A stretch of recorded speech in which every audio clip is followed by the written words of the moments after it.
Os desafios de uma suicida. Romance inspirado pelo espírito, Ellen Meire Campese Marques. Sinopse. O que fazer quando a alma é tomada de aflição? Como se livrar do medo, e das dores, que dilaceram o espírito, já tão atormentado? Perdida em sua dor, Aline sentia-se incapaz de cumprir os compromissos firmados, quando ainda estava na erraticidade. Todas as vezes, ela fazia planos, mas, ao reencarnar, usava de seu livre-arbítrio para fazer escolhas que lhe traziam graves consequências. E agora, nesta nova oportunidade, a moça será capaz de superar suas más inclinações? Neste romance, acompanhe a trajetória de Aline, um espírito que hesitou muitas vezes, mas que, auxiliado pela espiritualidade, buscou nas leis da vida a força para enfrentar os desafios de uma suicida. Audiolivro realizado pelo canal Surya Chand Audiobook. Para ver todas as partes de um audiolivro, entre no canal e clique em playlist. Capítulo 1. Rômulo pisou firme no acelerador. A cada curva da estrada, os pneus do carro cantavam com as freadas bruscas. O rapaz estava muito nervoso e pensava: se eu não tivesse saído em disparada, teria de tomar uma atitude que não desejava. Em seu íntimo, Rômulo reconhecia que não valia a pena usar de violência. Além disso, ser bruto não fazia parte de sua personalidade. Ele continuou em alta velocidade pela estrada, que estava molhada, pois caíra uma garoa fina poucos minutos antes. Revoltado com a cena que insistia em voltar à sua mente, Rômulo não percebeu a mancha escura na pista. De repente, os pneus derraparam devido ao óleo, e o rapaz acabou perdendo a direção do veículo, que saiu desgovernado em uma curva acentuada, e capotou 3 vezes, desaparecendo no precipício. Um caminhão passava pelo local no exato momento em que Rômulo rodopiava com seu carro. O caminhoneiro estava seguindo na direção oposta, e acabou testemunhando o acidente. A noite estava fria e chuvosa, e Jabas, o motorista do caminhão, parou no acostamento para tentar socorrer Rômulo. O homem desceu de seu veículo e transmitiu pelo rádio amador um pedido de socorro para a polícia rodoviária, fornecendo a localização exata do terrível acidente que presenciara. Jabas atravessou a pista e foi até o local onde o carro desaparecera no precipício, porém, nada encontrou. Ele, então, atravessou a pista novamente, deu partida no caminhão e dirigiu lentamente, tentando marcar o local exato do acidente. O caminhoneiro seguiu até o próximo retorno da estrada e voltou ao ponto do acidente, tentando deixar os faróis do caminhão em uma posição em que pudessem iluminar parte do abismo onde o veículo desaparecera. Ele tentou localizar o motorista e outros possíveis passageiros que talvez estivessem no veículo, mas não conseguiu enxergar nada, pois estava muito escuro ribanceira abaixo. Jabas gritou na esperança de que o motorista respondesse ao seu chamado, contudo, não obteve resposta. O caminhoneiro pensou em descer o barranco, mas uma voz em sua mente desaprovava a ideia. Examinando a profundidade do local, o homem decidiu não se arriscar. O caminhoneiro marcou o local com alguns galhos, abriu o triângulo do caminhão e deixou um pouco mais afastado na pista.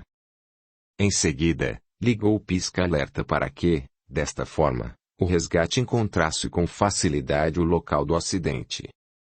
Jabas estava sozinho na estrada e pensava que, se não tivesse presenciado o acidente, o motorista que caíra no precipício não seria localizado com facilidade pela polícia ou por seus familiares.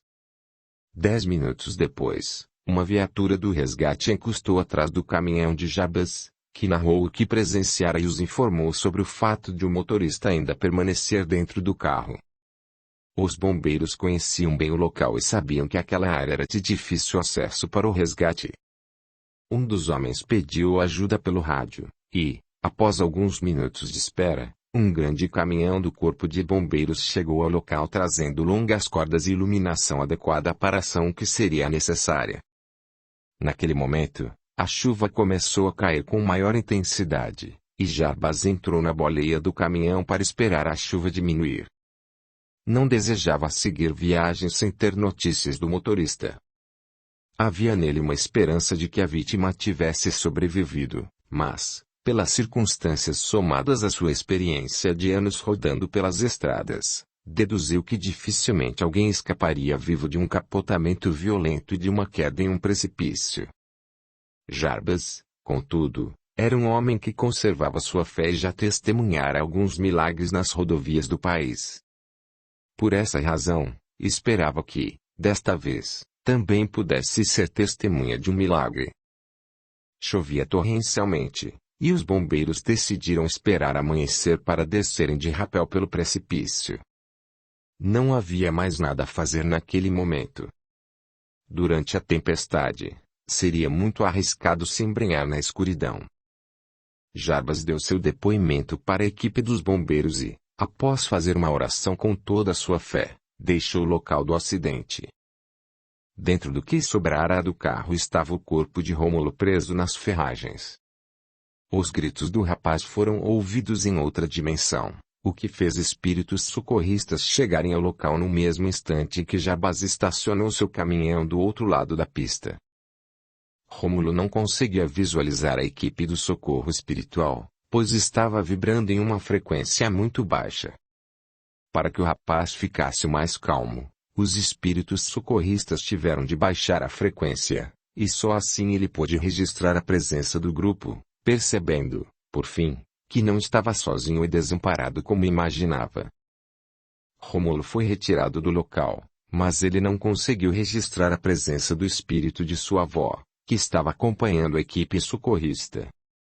Ela acariciou os cabelos do neto amado quando ele foi colocado na maca. Nair manteve-se em seu equilíbrio, quando foi chamada pela equipe de resgate.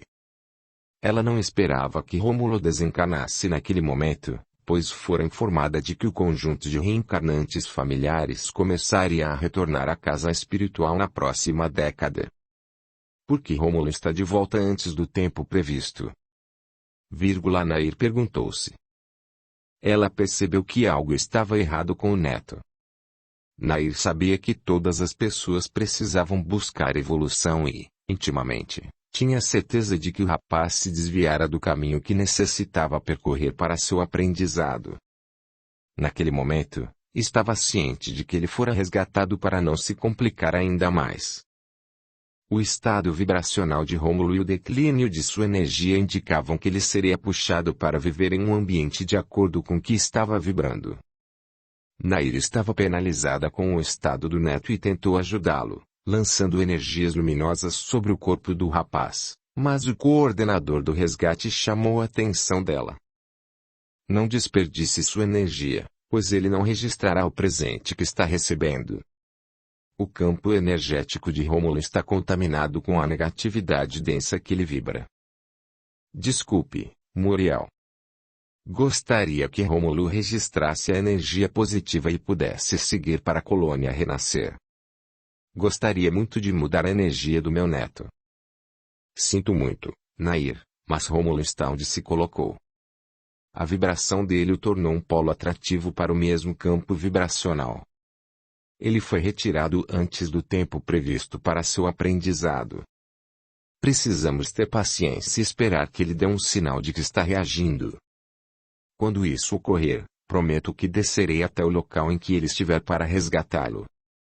Sinto por Rômulo. Teria sido mais fácil se ele houvesse despertado para a simplicidade da vida e seguido com seu aprendizado, pois seria poupado de muito sofrimento. Não desanime, Nair. Rômulo terá outras chances para seu crescimento evolutivo. O que não poderia continuar acontecendo era complicar ainda mais a evolução dele e de Aline. Não seria nada proveitoso para o rapaz continuar nessa jornada. Aline não é a responsável pela decadência de Rômulo, e um dia ele reconhecerá isso. Todos são livres para escolher os caminhos a seguir. Não estava no aprendizado de Aline enfrentar novamente o ciúme de Rômulo. Ela está reencarnada para descobrir o valor da liberdade e curar-se de um vício repetitivo em sua jornada. Rômulo não admitiria ser derrotado e perder o amor de Aline. O que posso fazer para ajudá-lo? Questionou Nair. Espere por uma reação da parte dele, que Rômulo peça ajuda. Você conhece a lei, Nair. Não podemos invadir o outro ou forçar esse pedido de auxílio. Não carregue um peso desnecessário. Lembre-se do que aprendeu com seus professores. De que não deve invadir outro na intenção de auxiliá-lo. Sem dúvida, toda energia negativa seria dividida entre vocês. A ajuda precisa ser eficiente, e, somente os espíritos mais sábios podem auxiliar sem causar dano ao progresso individual. Crescer não é fácil, querida Nair.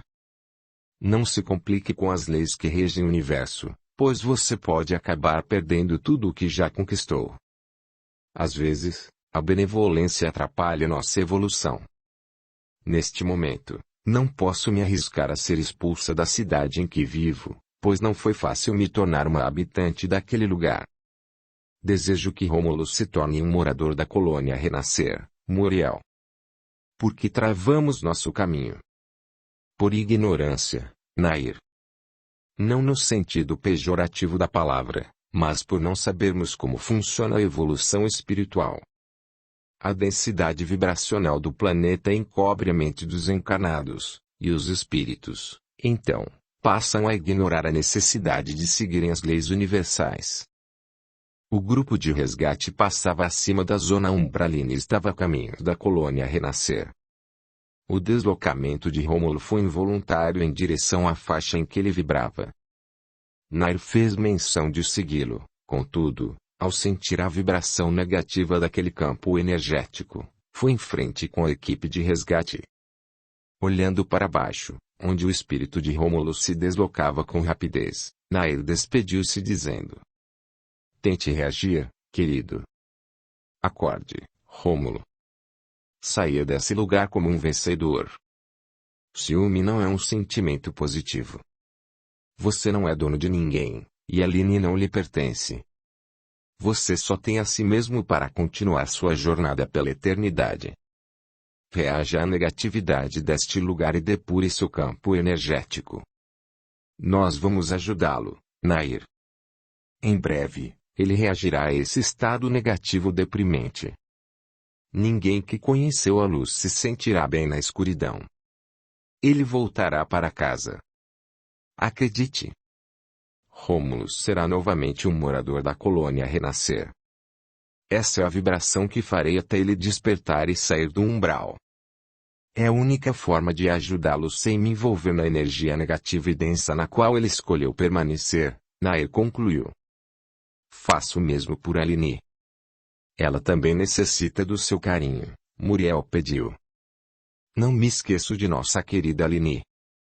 Estou orgulhosa dela, pois, mesmo a duras penas, está aprendendo a buscar sua liberdade. Aline estava acostumada a permanecer ao lado de pessoas com personalidade forte e assim se deixava dominar como um fantoche. Pela primeira vez, ela fez uma escolha por si mesma. Atílio será uma companhia agradável e proveitosa para Aline. Aline merece ser feliz, Muriel. Você tem ajudado em vários momentos, principalmente quando os desafios chegam. Antes de reencarnar, Aline me pediu que a ajudasse a se recordar do que prometer a si mesma. Não entrei na vida dela sem autorização prévia. É bom tê-lo como protetor. Quando reencarnar, desejo que me ajude, meu querido. Não existe um ser mais sábio e amoroso que você neste universo. Não sou o único que evoluiu um pouco mais. Gosto de trabalhar neste setor de auxílio, pois ser útil sempre foi algo que me preencheu. Faço tudo com felicidade em meu coração. Curta, comente, compartilhe, e se inscreva, se já não o fez. A gratidão é o caminho da evolução. Capítulo 2. Amanheceu, e a tempestade deu lugar a uma chuva fina. Estava frio, o vento gelado cortava a estrada, e a neblina atrapalhava o trabalho da equipe de resgate. Os bombeiros trajavam casacos pesados para descerem o precipício. Amarrados por cordas, 2 homens arriscaram-se e desceram para procurar o corpo do motorista e talvez de outros possíveis passageiros que estivessem no carro. Após descerem 20 metros de um barranco íngreme, os bombeiros não encontraram nenhum sinal do veículo ou dos ocupantes dele e solicitaram mais cordas para tentarem descer um pouco mais. Quando chegaram aos 35 metros de profundidade, finalmente avistaram parte do carro de cor prata preso em uma árvore de tronco bifurcado. A outra metade do carro estava mais abaixo, totalmente despedaçada, e havia sangue em várias partes do perímetro. Os bombeiros fotografaram os destroços do veículo para enviarem à perícia e fazerem um relatório completo do caso. Encontraram, por fim, o corpo de Rômulo preso nas ferragens, quase irreconhecível devido ao grande número de ferimentos. Acostumados com acidentes, os bombeiros não ficaram impressionados com o estado lastimável do corpo do rapaz. Procuraram por outras vítimas mais abaixo do local, contudo, não encontraram nada. Depois de resgatarem o corpo de Rômulo e o levarem para a pista, os bombeiros vasculharam os destroços do carro procurando por documentos que identificariam a vítima. Vasculhando um pouco mais a mata, encontraram, presa no barranco entre a vegetação, a carteira com os documentos de Rômulo.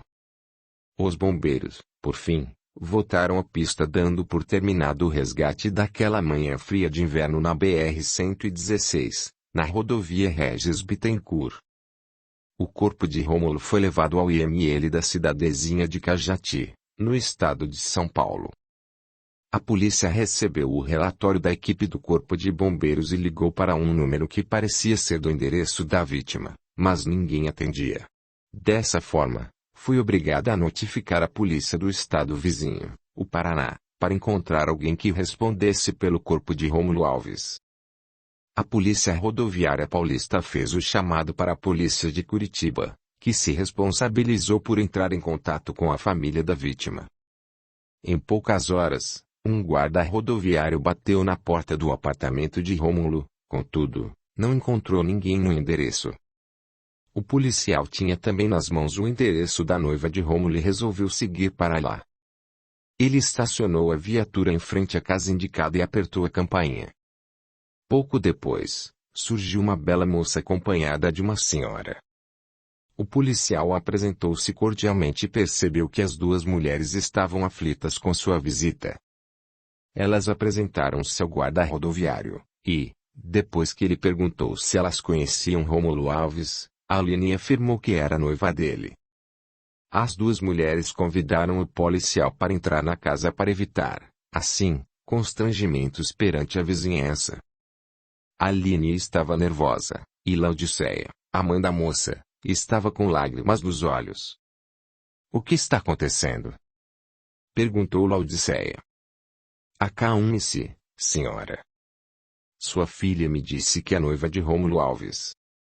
Não encontrei ninguém na residência dele, e esperava que a família do rapaz me recebesse. Rômulo não tem família em Curitiba. Os pais dele moram no Mato Grosso do Sul, perto da cidade de Camapuã. Neste caso, preciso lhes dar uma notícia desagradável. Na noite passada, Rômulo Alves foi vítima de um grave acidente na BR-116, sentido São Paulo." "Rômulo está bem?" perguntou a mãe de Aline muito aflita. "Infelizmente, o acidente foi muito grave, e Rômulo não resistiu aos ferimentos. O rapaz estava em alta velocidade, e o carro dele capotou várias vezes. Segundo uma testemunha, o veículo de Rômulo derrapou em uma mancha de óleo na pista, e desapareceu no precipício. Pobre Rômulo. Temos de avisar a família dele no Mato Grosso do Sul, filha." comentou Laodiceia aflita. Aline estava pálida, e suas pernas não conseguiam sustentar o peso de seu corpo. Laodiceia foi rapidamente até a cozinha e trouxe um copo de água com açúcar para a filha. O policial retirou-se da casa e, quando saiu, deparou-se com uma multidão de curiosos, que desejava saber o que estava acontecendo. O homem foi interrogado, mas achou melhor se manter calado. Ele subiu na viatura e deixou o local rapidamente, enquanto os comentários se espalhavam.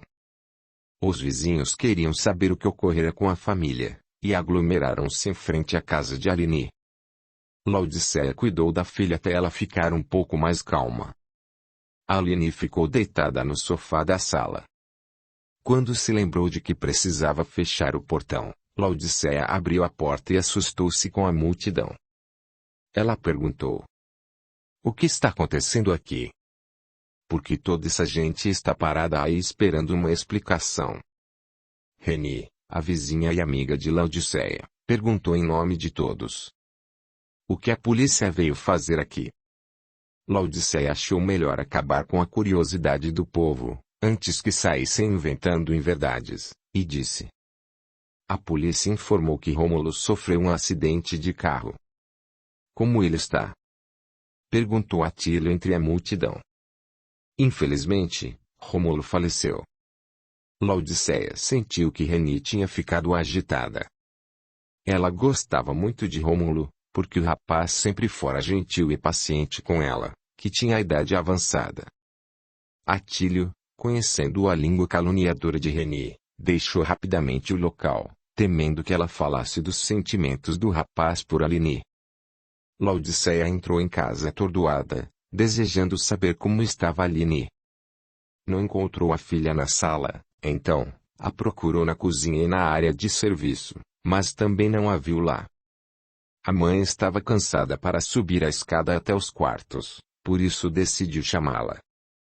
Laodiceia esperou que a filha respondesse, contudo, não obteve resposta.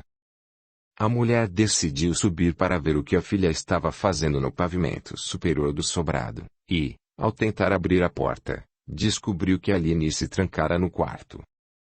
Laodiceia ficou nervosa e voltou a chamar incessantemente pela filha. Ela ficou angustiada, pois conhecia Aline bem, e sabia do que ela era capaz quando estava desesperada. Não seria a primeira vez que a moça tentava contra a própria vida. Laodiceia ligou para o trabalho do marido. César ficou nervoso e deixou o escritório.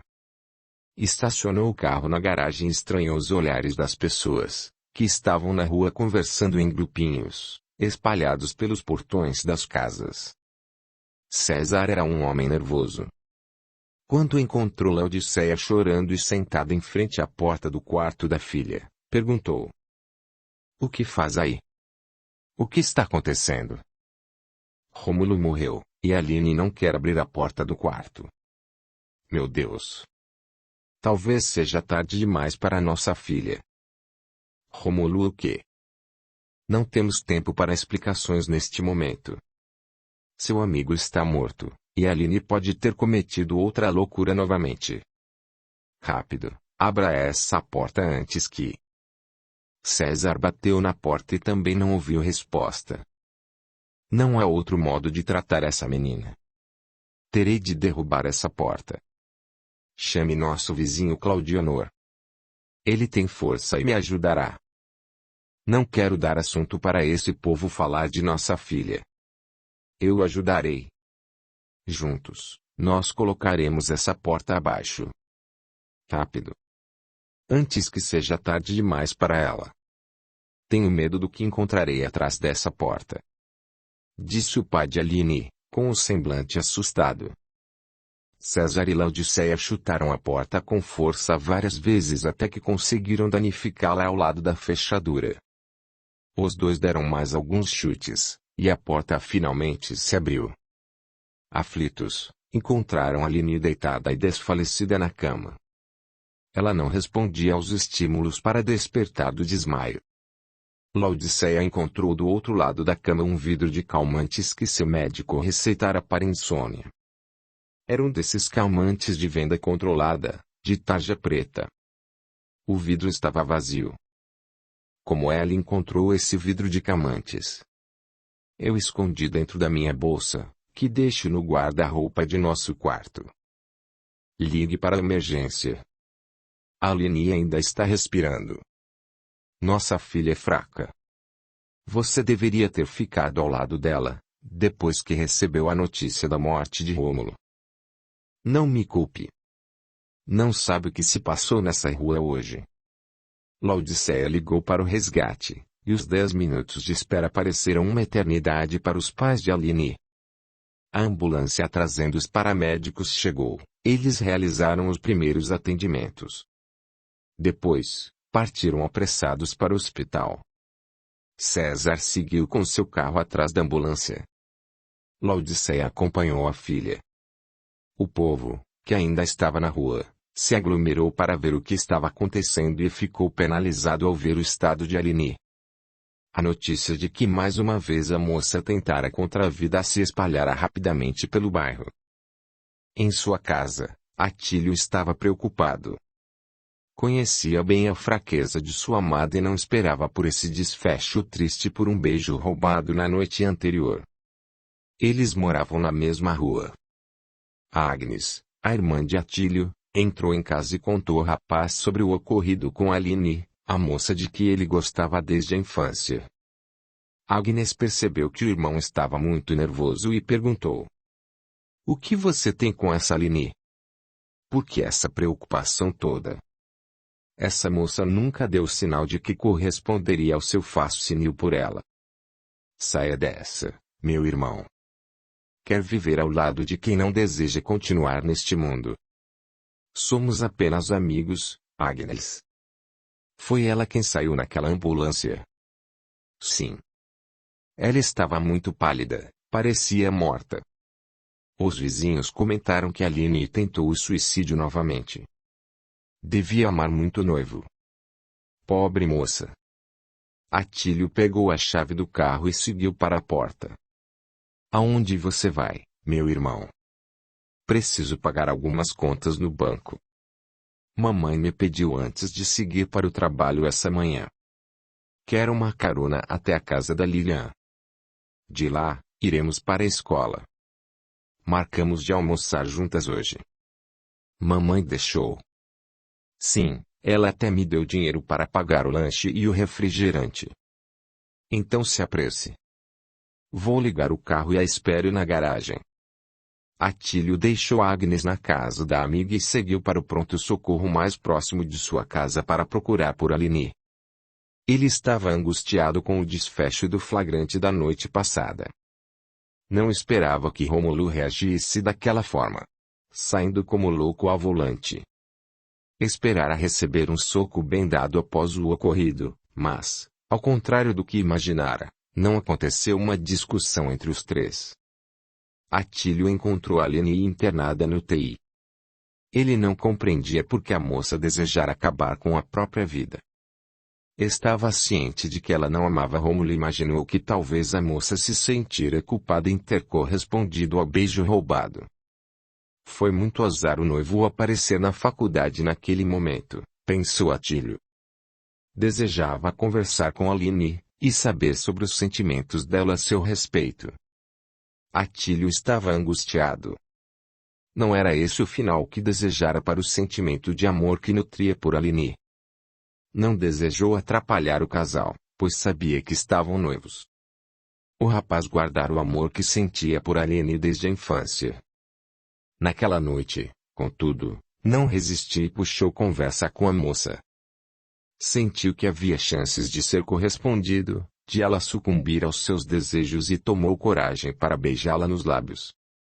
Aline foi pega de surpresa, mas correspondeu ao beijo do rapaz no pátio da faculdade, em frente ao portão.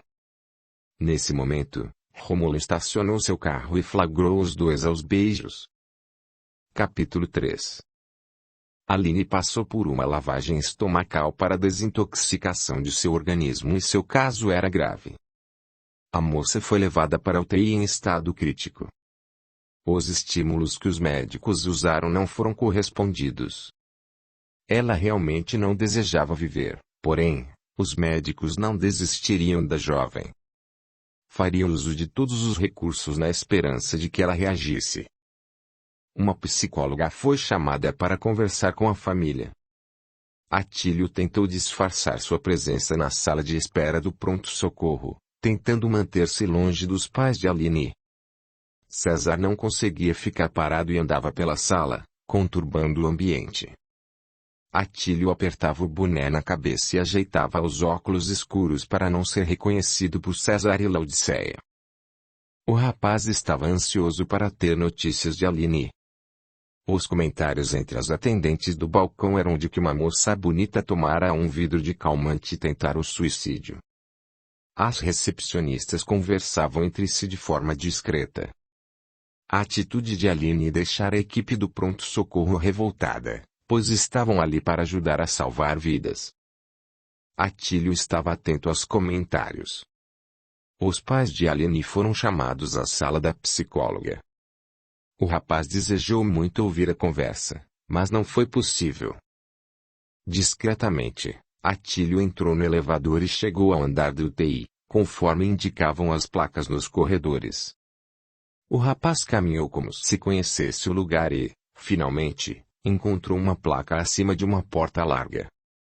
Ele passou pela porta e olhou em todos os leitos, procurando por sua amada Aline. Uma enfermeira parou e perguntou: "Está procurando por quem?" "Aline Caldense." "É parente da moça?" "Sou o namorado dela." "Sabe que não deve ficar aqui, rapaz. Aline está muito debilitada.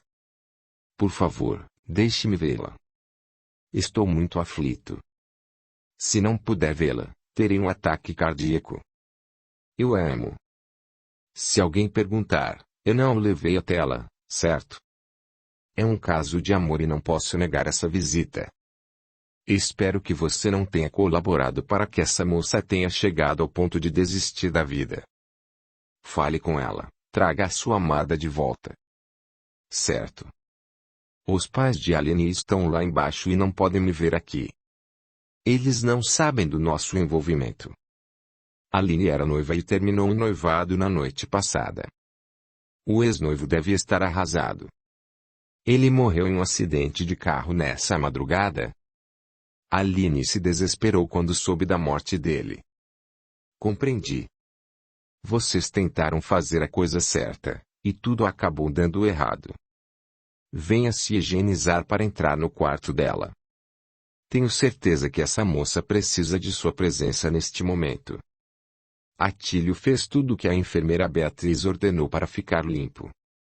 Ela colocou-o ao lado do leito de Aline, e o rapaz, então, segurou a mão de sua amada entre as suas, beijou-a suavemente nos lábios, acariciou os cabelos dela e disse baixinho ao seu ouvido: "Amor. Sou eu, Atílio. Acorde. Você precisa reagir. Eu a estou esperando. Teremos uma vida inteira para sermos felizes.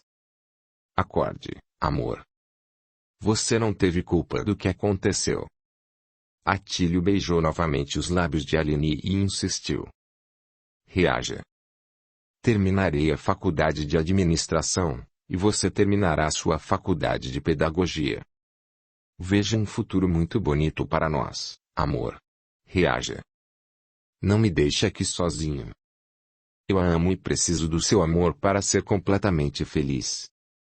Atílio ouviu passos se aproximando no corredor. Beatriz estava no leito ao lado, medicando um paciente.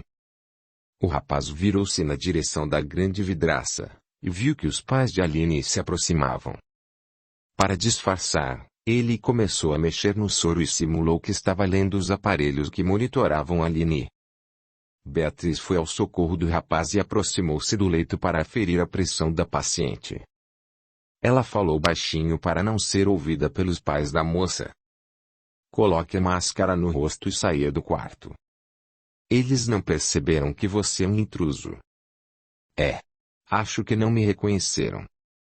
"Obrigado." "Beatriz, posso voltar amanhã para visitar minha namorada?" "Amanhã, só estarei de plantão à noite. Se aparecer na madrugada, será mais fácil colocá-lo aqui dentro. Faço isso por sentir que essa moça precisa de amor para voltar à vida. Ela está muito triste. Precisa reagir. Melhor contar aos pais dela que vocês estavam juntos." "Não posso, Beatriz, pois essa decisão cabe somente a Aline. Não tenho o direito de invadi-la dessa forma."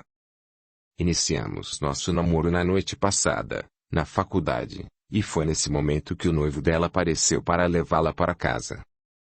Eu dei um beijo nos lábios de Aline e fomos pegos em flagrante. Rômulo entrou no carro e partiu cantar os pneus. Aline aceitou minha carona até a casa dela, pois moramos na mesma rua. Combinamos que ela terminaria o noivado para iniciarmos nosso namoro. Por quanto tempo enganaram o noivo? Não estávamos juntos antes desse flagrante. Sempre fui apaixonado por Aline, mas me mantinha distante. Na noite passada, contudo, eu não resisti e fui cumprimentá-la. Ela me surpreendeu sendo afável, e eu notei no olhar dela a reciprocidade de sentimentos, ou seja, não passei despercebido na vida de Aline como imaginara. Uma desgraça abalou essa união antes mesmo que ela se iniciasse. Você acha que conseguirá seguir em frente com esse relacionamento, mesmo carregando o peso da morte do noivo de Aline? Não tivemos culpa. Foi um acidente de carro. Não quero me intrometer, mas vocês realmente precisam ser fortes. Tem certeza de que esse amor superará o peso da culpa que Aline carrega? Precisaremos de ajuda. Eu sei. Eu em minha boca grande. Mas preciso alertá-lo de que essa moça já mostrou que não é uma pessoa forte e desejou fugir da vida por vias torpes. Tem certeza de que deseja ser o companheiro dela? Eu a amo, Beatriz. Eu amo Aline. Você notou as cicatrizes nos pulsos dela? Atílio olhou para Beatriz, sem compreender aonde ela queria chegar, e a enfermeira continuou. Sua namorada é uma dessas pessoas que recorrem ao suicídio, quando precisam enfrentar os desafios da vida, rapaz. Não foi a primeira vez que ela tentou contra a própria vida. Não pode ser. Ela não me disse nada. Isso não é uma coisa de que as pessoas normalmente se orgulham. As marcas não me deixam mentir. Aline precisa da ajuda profissional de um bom psicólogo ou até de um psiquiatra. Se ela sair dessa, ela corre o risco de morrer. O estado dessa moça é grave. Ela tomou vários comprimidos de um calmante. Não foi um remedinho que eu deixaria sonolenta apenas. Ela não desejou seguir em frente, e é isso que estou tentando lhe dizer. Conviver com uma pessoa fraca, que busca a solução mais fácil para as coisas, não é brincadeira. Pense bem no que deseja para a sua vida. Existem tantas mulheres fortes por aí. Tem uma filosofia que carrego em minha vida. Pode dizer. Realmente preciso de bons conselhos neste momento. Audiolivro realizado pelo canal Surya Chand Audiobook. Não sou psicóloga, sou enfermeira. Tenho certa idade e uma longa experiência de vida. Há 20 anos, tenho trabalhado em UTIs de grandes hospitais. Sei quando uma pessoa deseja lutar pela vida e também identifico quando uma pessoa se coloca como vítima e desiste de viver. Para um jovem apaixonado por uma suicida, com grande potencial de conseguir êxito no que deseja, digo apenas que a vida fica melhor quando a gente simplifica tudo. Desafios sempre virão. Siga em frente com simplicidade, e lhe garanto que estará fazendo o seu melhor. Você parece ser uma mulher sábia. Simplicidade. Certo. Tudo o que lhe disse é baseado no que aprendi na profissão que escolhi e na vida que decidi me dar. Quanto mais simples, melhor. Agora, pode ir embora. Os pais de Aline seguiram para a sala do médico e logo retornarão. Posso dar o último beijo em minha namorada? Não. É preciso que você deixe este quarto. Você fez sua parte, rapaz. Chamou por ela. Agora é com Aline. Você fala como se ela tivesse o controle sobre isso. Aline está em coma. E por essa razão não o está ouvindo. Está? Ponto de exclamação traço ela pode ouvi-lo. O espírito de Aline tem o comando desse corpo físico. Se ela desejar voltar, despertará do coma. Mas, se desistir, não haverá nada neste mundo que a faça retornar para essa experiência. Nunca ouvi ninguém falar dessa forma. Você é espírita. Temos conceitos básicos das leis universais. Vivemos para nosso próprio bem, de acordo com as leis. Estou confuso. Que leis são essas? Está se referindo às leis da Constituição brasileira? Não. Vamos trocar essa roupa. Tenho um tempo para tomar um café na lanchonete do hospital. Você paga, ok? Ok. Estou muito curioso para descobrir o que essa religião ensina aos seus membros, espíritas. Beatriz acompanhou Atílio até a outra sala para retirar o macacão verde, as luvas, a toca e a máscara. Jogaram tudo no lixo, e, quando já estavam deixando a UTI, Atílio ficou frente a frente com César e Laodiceia, que perguntou: "O que faz aqui, Atílio?" "Estava visitando um tio que está doente." "Sua mãe não me disse nada." "Que tio é esse?" "A senhora não conhece, Dona Laodiceia. Ele veio do Rio de Janeiro para se tratar aqui. Está internado no UTI." "Que coisa não triste. Espero que seu tio se recupere rapidamente." "Obrigado. Soube que a Aline está internada aqui. Desejo que ela fique bem." "O que sabe sobre nossa filha, seu intrometido?" disse César nervoso, e Laodiceia tentou acalmá-la dizendo: "Acalme-se, César. O rapaz não disse nada demais. Sei que está muito nervoso, e eu também estou, mas acalme-se. A Aline ficará bem. Foi a tristeza de perder o noivo em um acidente que deixou minha Aline doente. Ela ficará bem, Dona Laodiceia. Depois que passar essa tristeza, tudo ficará bem", comentou Atílio.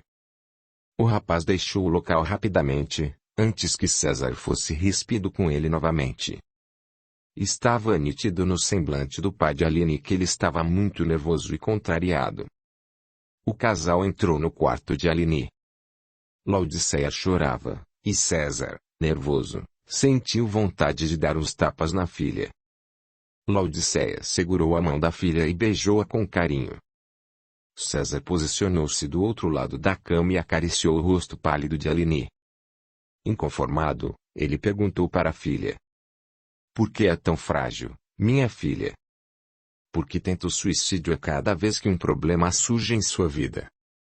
Que covardia de sua parte, Aline. Não fale assim com a menina, César. Mesmo estando em coma, ela pode ouvi-lo. Deveria ter dito antes. Penso que não fui enérgico o bastante.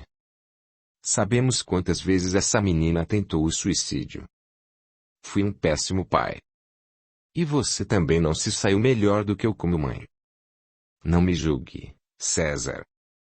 Deixei minha profissão de lado para cuidar de nossa filha. Ela sempre teve a mente fraca, não suporta enfrentar os problemas. Fiz o melhor que pude, e você também fez. De nada adianta me acusar e criticar a forma como a eduquei. O que ela faz não é nossa culpa. Foi escolha dela. QP-uma escolha covarde. Fugir não resolve nada. Essa menina puxou a sua família. Seu tio cometeu esse ato covarde. Em minha família, todos nós somos fortes e equilibrados. Não temos histórico de suicidas. Claro. Agora a culpa é do meu tio e de minha família. Por que tem de procurar um culpado para o que aconteceu? Preste atenção, César. Se há alguém culpado aqui é Aline. É ela quem está nesta cama de hospital. Se não tivesse de tomar aqueles calmantes, ela não teria encontrado o frasco em sua bolsa. Novamente, você me acusa. Sabe que preciso de calmantes para dormir. Tenho motivos suficientes para ser medicada. Transformei nossa casa em uma fortaleza, escondendo remédios e produtos de limpeza. Tudo fica trancado em armários e seguro na edícula. Tenho de esconder a chave dos armários e cozinhar atenta aos movimentos de Aline pela casa. As facas, tesouras e todos os objetos cortantes ficam trancados em gavetas na edícula. Vivo em total vigilância com essa menina. Comprei o vidro de calmante ontem e o deixei em minha bolsa. Escondi o frasco entre as roupas dentro do guarda-roupa, e, em poucos segundos, Aline revirou meu quarto, pois precisei dar explicações para a vizinhança, que se aglomerou à porta de nossa casa. A vizinhança deve ter pensado que Aline cometeu outro atentado contra a própria vida quando a polícia bateu em nossa porta. Não sei o que imaginaram, mas isso pouco importa. Acabei de lembrar que nos esquecemos de entrar em contato com os pais de Rômulo.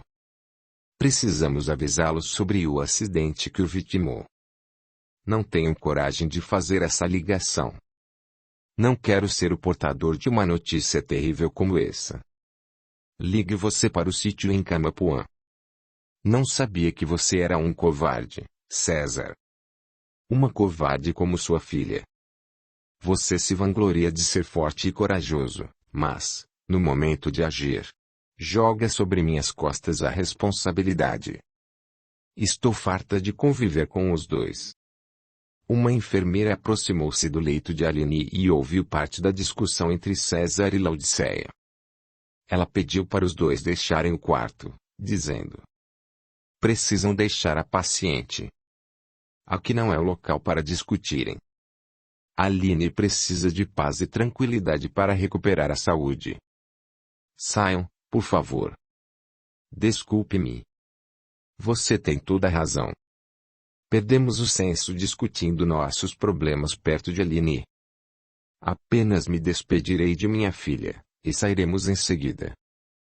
A enfermeira notou os olhos inchados e vermelhos de Laodiceia e afastou-se por alguns segundos.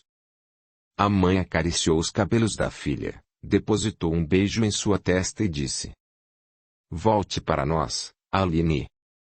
Sinto por não ter sido a mãe de que você precisava para crescer forte, aprender a amar e valorizar a vida. Volte, filha. Tentarei ser melhor para compreender e lhe dar novamente meu amor. Sei que meu amor não foi o suficiente para que tivesse consideração por mim. Estou aqui a esperando. Não acabou, filha. Eu a amo muito. Laodiceia olhou para César, esperando que ele se despedisse de Aline, mas o homem estava muito zangado e não conseguiu dizer palavras doces e amorosas para a filha. César limitou-se a beijar o rosto de Aline, acariciar seus cabelos, e dizer sussurrando: volte, filha. Ainda não é hora de nos deixar. Você tem muito que aprender na vida. Bem, é melhor me calar. Ou sou capaz de dar a surra que você merece por cometer tamanha covardia contra seu corpo. Laodiceia puxou César pelo braço e retirou do quarto. Pelo vidro da porta, os dois ficaram observando a enfermeira cuidar de Aline por mais algum tempo e em seguida desceram para a lanchonete. Ela precisava fazer uma ligação para os pais de Rômulo. César e Laodiceia depararam-se com Atílio e com Beatriz, a enfermeira, conversando em uma das mesas e ocuparam a mesa ao lado. Ao vê-los, Atílio não ficou à vontade para continuar a conversa que lhe estava sendo muito produtiva. Beatriz falava sobre o espiritismo e sobre as leis que regem o universo. Quando César e Laodiceia se aproximaram, a enfermeira não se importou com o olhar assustado de Atílio e continuou a conversa dizendo: passarei o endereço de nosso centro espírita. Matricule-se em um dos diversos cursos que ministramos lá. Após tomarem um café na lanchonete do hospital, Laodiceia e César retornaram para casa. A mulher, então, ligou para o número do telefone que Rômulo deixara anotado na agenda da casa de sua noiva. Ao pegar a agenda, a mãe de Aline permitiu que algumas lágrimas rolassem por sua face. Parecia que estava vendo o genro pegar a caneta e anotar o número dizendo: é melhor deixar o número de telefone de meus pais anotado aqui. Vocês são as únicas pessoas que podem avisá-los se algo me acontecer. Laodiceia tomou coragem e ligou. Contudo, não foi fácil cumprir a tarefa de avisar a família de Rômulo sobre a morte do rapaz. Foi muito desgastante ser a portadora da triste notícia. Laodiceia caiu em um choro profundo, o que a permitiu extravasar a angústia que sentia. Capítulo 4. Inconformado com a notícia da morte do filho mais velho, Carlos Alberto, acompanhado de Ricardo, o irmão mais novo de Rômulo, apressou-se para pegar o primeiro avião que os levaria à cidadezinha de Cajati, para onde o corpo fora levado. Ricardo também estava indignado com o desencarne do irmão, pois sabia que Rômulo era sempre muito cuidadoso ao volante. Cristina, a mãe de Rômulo, permaneceu no Mato Grosso do Sul aguardando notícias. A esperança da mulher era de que tudo não tivesse passado de um grande engano. Ela desejava que o marido encontrasse seu amado filho com plena saúde em Curitiba. Roberta, a filha mais nova do casal, fazia companhia para a mãe. Cristina precisou ficar em observação no hospital da cidade, pois sua pressão arterial elevara-se. Roberta estava muito triste, pois Rômulo era um irmão muito carinhoso e atencioso. Ele prometera que levaria a família para morar em Curitiba e custearia a universidade da irmã quando chegasse a hora. Ricardo jurou para a mãe que descobriria o motivo que levara o irmão a pisar fundo no acelerador em uma estrada perigosa. Chegando ao IML da cidade de Cajati, Ricardo informou-se com os policiais sobre quem foram os homens que participaram do resgate do corpo de seu irmão. Quando finalmente conseguiu entrar em contato com um dos bombeiros, Ricardo recebeu das mãos dele o velocímetro do carro de Rômulo e a informação que ele estava correndo a 180 km/h quando o medidor travou. O bombeiro ainda disse que, segundo uma testemunha, o veículo de Rômulo deslizara em uma curva da estrada, que estava molhada com uma mancha de óleo. O carro, então, capotou até cair no precipício. Por fim, ele entregou a Ricardo o laudo em que estava anotado o depoimento de Jarbas, o motorista do caminhão, e disse: seu irmão provavelmente estava muito nervoso. Não é possível que um motorista em estado normal entrasse naquela curva em alta velocidade, pois se trata de um trecho muito acentuado da estrada. Isso foi como um suicídio. Quero descobrir o que deixou meu irmão nesse estado lastimável. O que pode ter o deixado tão nervoso? O que leva um homem de bem a se ceder? Talvez não saber lidar com uma decepção. Estranho. Desde que recebi a notícia da morte de meu irmão, pressinto que o motivo foi esse. Rômulo estava noivo de uma moça de Curitiba e falava dela com a voz melosa ao telefone. Pretendia levá-la para Camapuã para apresentá-la à nossa família. Carlos Alberto aproximou-se do filho e do policial e disse: o corpo precisa ser reconhecido para que o liberem. Depois, teremos de esperar pelo carro da funerária. Carlos Alberto secou o rosto molhado pelas lágrimas. Ricardo não desejava mostrar sua fraqueza diante do policial, mas, notando a dor do pai, não conteve as lágrimas. O policial levou os dois para fazerem o reconhecimento do corpo de Rômulo dentro do IML e disse: é preciso que tenham certeza de que se trata de Rômulo Alves. Aviso que o corpo ficou bastante ferido no acidente. Os dois entraram na sala. Ricardo estava nervoso. Quando o policial puxou a gaveta, o rapaz ficou extremamente perplexo. Aqueles restos mortais não poderiam ser de Rômulo.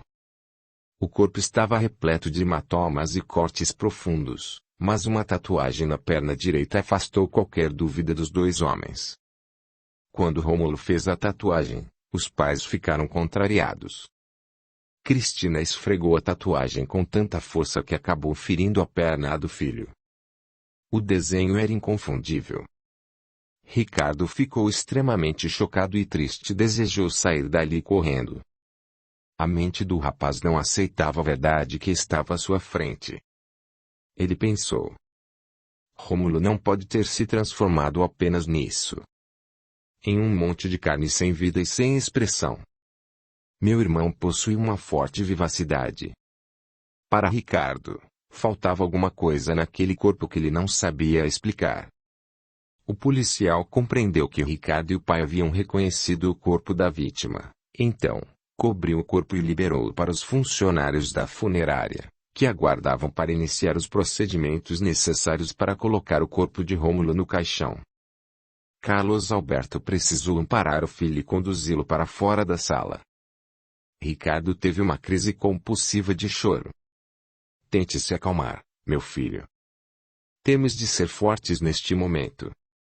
O pior será confirmar para sua mãe que Rômulo se foi. Que era nosso filho quem estava naquela gaveta do necrotério. Aquele não pode ser Rômulo, pai. Ele era forte, alegre e falante. Onde foi parar a energia que havia nele? Aquele corpo está vazio. Não há mais nada lá. É a primeira vez que você lida com a morte, Ricardo. O corpo físico tem prazo de validade.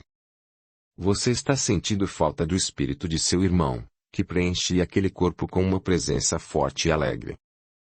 O espírito foi para outro lugar, meu filho. Para onde foi? O que ele era não pode ter acabado assim. A morte não pode ser o fim de tudo. Que lugar é esse para onde os espíritos seguem, pai?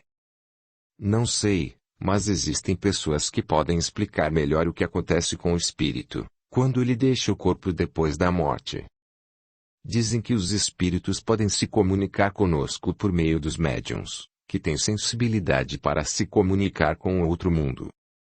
Um amigo de sua tia Ivete escreveu uma carta para ele após alguns anos de sua morte. Ela havia ido a um centro espírita e recebeu a mensagem.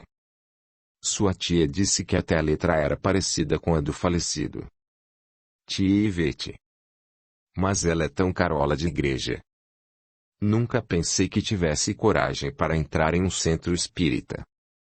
Sua tia tem fé e é curiosa para aprender mais sobre o lado espiritual. Converse com ela depois. Tenho certeza de que as palavras de Ivete o deixarão mais calmo.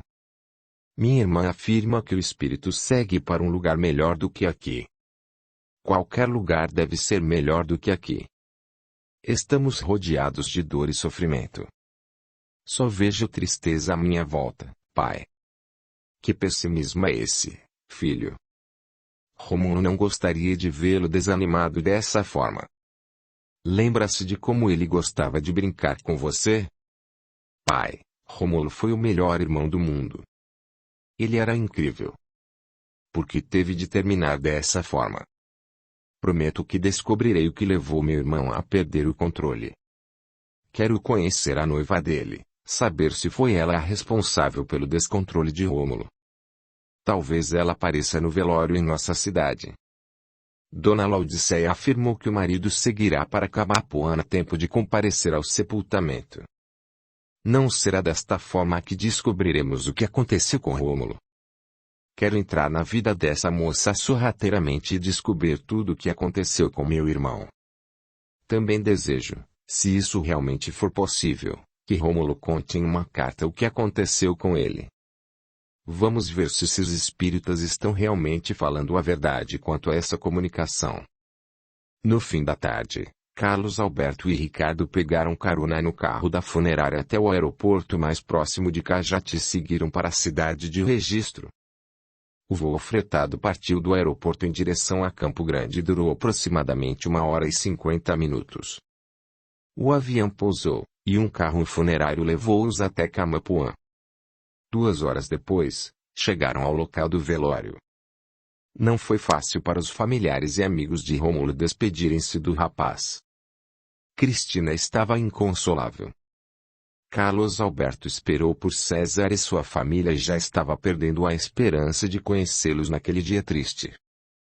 O corpo desceria à sepultura em mais 2 horas de velório. Quando César finalmente chegou ao velório e, com grande pesar, se apresentou para a família de Rômulo, Ricardo fez questão de se afastar para não ser apresentado a ele, pois planejava viajar para Curitiba para descobrir a verdade sobre a morte do irmão. César explicou que sua filha estava hospitalizada e que não tivera condições de comparecer ao velório e, por fim, disse que sua esposa precisara ficar cuidando de Aline. Pouco depois, foi com grande comoção que o corpo de Rômulo foi acomodado na sepultura. O espírito de Rômulo estava presente no velório, pois fora puxado para lá, e permaneceu ao lado da mãe e da irmã, que passaram a maior parte do tempo sentadas ao lado da urna funerária observando o carinho com que os amigos e parentes falavam do rapaz. O espírito de Rômulo fez o que pôde para chamar a atenção de todos, mas não obteve sucesso em sua empreitada. No momento em que seu corpo físico desceu à sepultura, Rômulo tentou afastar-se e subir à superfície, contudo, não conseguiu. O rapaz, então, entrou em desespero quando percebeu que todos tinham ido embora e que ele continuava preso naquele buraco escuro. Rômulo gritava incessantemente por ajuda até que sentiu uma mão forte puxando-o para cima e ficou com medo de quem o tirou dali. Ele tentou fugir, mas não conseguiu. Assustado, perguntou: "O que quer comigo?" "Que pare de gritar, covarde. Vamos embora, pois seu lugar não é aqui." Rômulo não saberia explicar como chegar a um local escuro com cheiro desagradável como aquele. Aos poucos, contudo, seus olhos foram se adaptando à escuridão. O rapaz tentou deixar o local caminhando na lama negra e grudenta do chão, contudo, seus pés pareciam pesar uma tonelada. De repente, Rômulo sentiu seu corpo ficar ainda mais pesado e suas pálpebras insistirem em se fechar. Os olhos dele, então, se fecharam, e ele caiu exausto no chão. Capítulo 5. Rômulo não sabia por quanto tempo ficará ali. Estava consciente, mas paralisado pelo peso do seu corpo. As pálpebras do rapaz não se abriam, e ele sentia que outros espíritos estavam próximos. Alguns pisavam em seu corpo, e o barulho de gritos estridentes e dos gemidos de espíritos que agonizavam eram assustadores. O rapaz sentia fome, sede, frio e dor em seus ferimentos e estava desolado. Às vezes, caía em sono agitado e, assim, conseguia ouvir a voz de sua mãe implorando para que lhe desse notícias. Rômulo sentia cada lamento e cada lágrima que seus familiares e amigos vertiam por ele, e o peso de seu corpo era tamanho que o deixava paralisado. Com o passar do tempo, imaginou que, à medida que sua lembrança na mente dos amigos diminuísse, a paralisia de seu corpo também desapareceria, e foi exatamente o que aconteceu. Após 6 meses, Cristina já não se desesperava mais em crises de choro chamando pelo filho. Ela estava tomando antidepressivos e foi ficando mais equilibrada. Desta forma, Rômulo conseguiu abrir os olhos, pois já não tinha de lidar com aquela energia pesada que a mãe emanava para ele. O peso foi se dissipando aos poucos e deixando-o mais consciente. Rômulo notou que à sua volta estavam outros espíritos nas mesmas condições de paralisia e já estava ciente de que não estava mais encanado. O rapaz indagava-se: "Que lugar é este? O que estou fazendo aqui?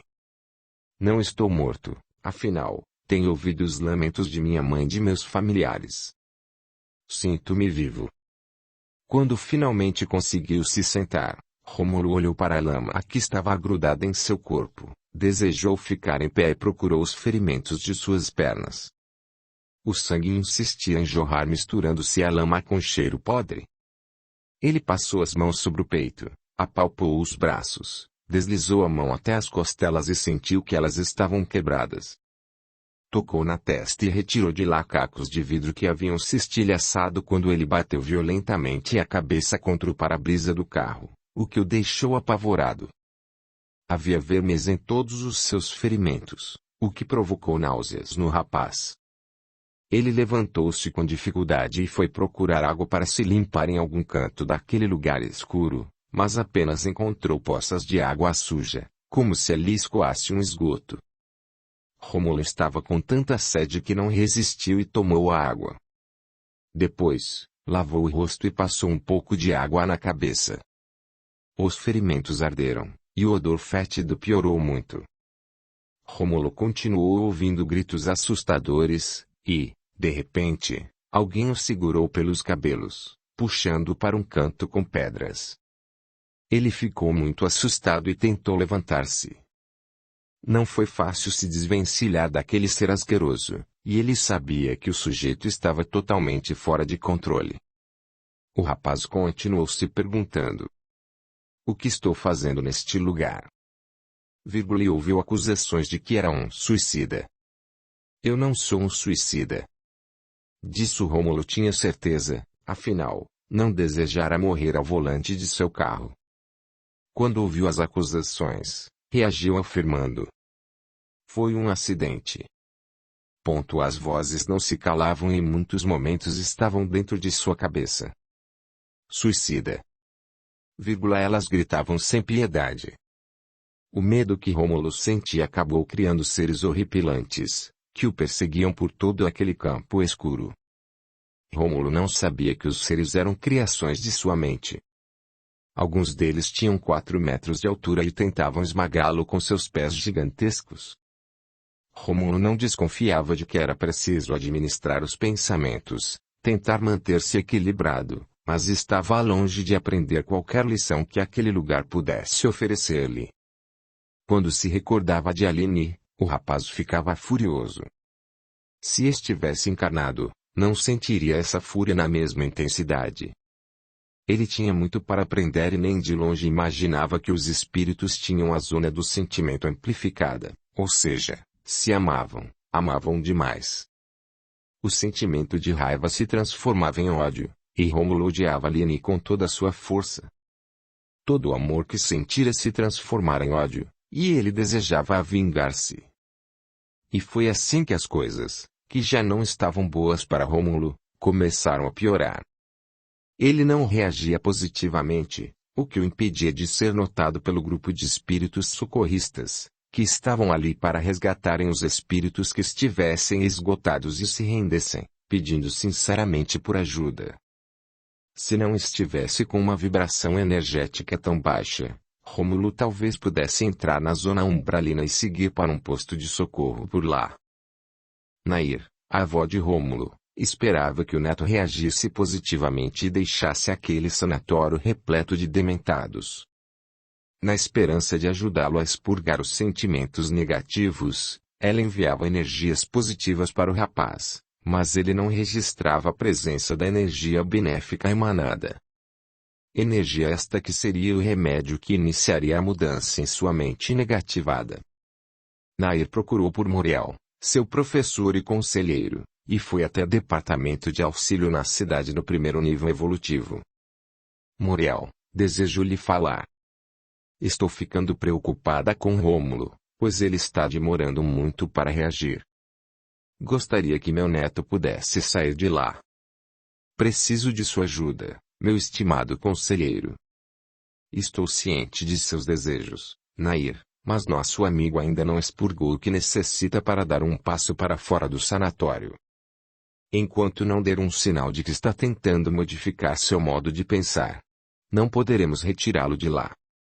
Sabe que, no estado em que se encontra, ele poderá contaminar até mesmo a câmara do subterrâneo. Por que não consigo alcançar Rômulo com a energia positiva que envio a ele? Porque vocês estão em sintonias diferentes, querida Nair.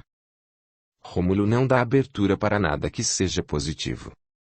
O pensamento dele está fixo na ideia de vingar-se de Aline, e essa energia negativa está chegando até ela. Sabe como isso pode prejudicá-la? Sei.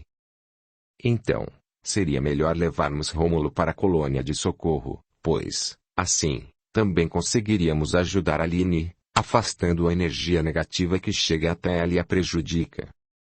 Seria maravilhoso se eu pudesse colocar as coisas nos lugares corretos, pois, assim, consertaria o que imagino estar errado no universo inteiro e estaria sendo maior do que eu sou. E por ser esse ser especial como você me vê, eu estaria acima das leis e burlaria todas elas. Nair, precisamos esperar Rômulo reagir e pedir ajuda. Não quero carregar um peso que não me cabe. Você deseja que eu invada o espaço que é de seu neto, mas não posso ultrapassar o querer dele. Isso seria burlar a lei que rege o universo. Controle sua ansiedade, minha amiga. Todo sofrimento, um dia, chega ao fim. As mudanças precisam ocorrer para evoluirmos dentro das leis universais. Mesmo desejando ajudar Rômulo, Nair baixou a cabeça e percebeu que estava errada. Entre as idas e vindas nas reencarnações, os dois tiveram experiências agradáveis juntos. Muriel continuou auxiliando-a e disse: sei que você está com saudade de Rômulo, pois os sentimentos que os conectam é o amor e o querer bem, mas lhe peço que não se prejudique tentando modificá-lo. Você sabe que ninguém tem esse poder a não ser ele mesmo, contudo, sinto que você criou uma ilusão a esse respeito. Nair, você está a passos à frente dele na evolução e sabe que tudo tem um preço. Sem mérito, não é possível prosseguir. Cuide-se bem. Em pouco tempo, será sua vez de reencarnar e mostrar que realmente aprendeu. Vivendo deste lado, tudo é mais fácil. Muitos reencarnam certos de que não cometerão os mesmos erros que cometeram no pretérito, contudo, sabemos que, com o esquecimento de quem realmente somos, tudo se torna mais difícil. E, quando os desafios chegam, acabamos repetindo os mesmos erros de outrora. Conscientize-se de que você errou em diversos momentos e criou ilusões que não faziam parte de sua realidade. Menos, Nair. Não quero vê-la cair novamente. A desilusão fere fundo, e depois será preciso realizar um longo tratamento psicológico para aceitar o que não pode modificar. Deseja mesmo ficar estacionada nesta cidade, no primeiro plano evolutivo? Conhece o que vem depois, quando deixamos o ciclo reencarnatório?